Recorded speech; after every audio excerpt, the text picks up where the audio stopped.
Sa gitna ng hindi matiyak na galaw ng presyo ng langis, giit ng mga mambabatas, kailangang maghanda na ang pamahalaan.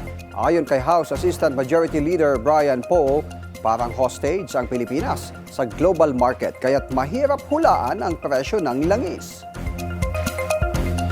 Well, sa totoo lang, I can't blame the Energy Secretary for not being able to give a categorical yes or no.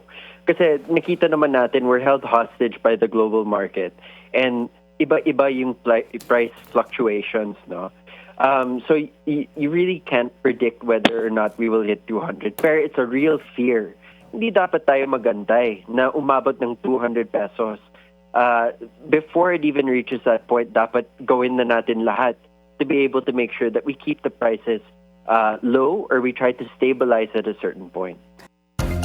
Kaugnay nito, isinusulong ni Po ang pag-diversify ng energy sources ng bansa. Kasama na ang paggamit ng Maharlika Investment Fund para sa renewable energy projects. I've been really advocating for sustainability and self-reliance when it comes to energy.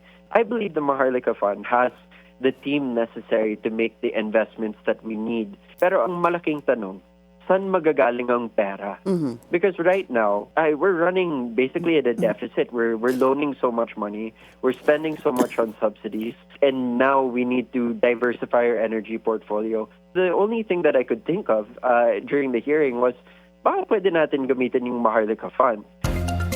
Kwenestyon naman ni Lanao del Sur Representative Zia Adjong ang kasalukuyang presyo ng langis. Anya, dapat linawin kung bakit mataas na ang presyo kahit may mga naunang biniling supply bago ang sigalot sa Middle East. Ang question ko ngayon is if they were purchased during the crisis time, it should have been sold also based on that rate, di ba? Kaso, the rate now is actually based on the actual effects and circumstances wherein the Strait of Hormuz was blocked and closed by the Republic of Iran, Islamic Republic of Iran. Wala pa ring desisyon hanggang ngayon si Pangulong Bongbong Marcos kung sususpindihin ba ang excise tax sa langis.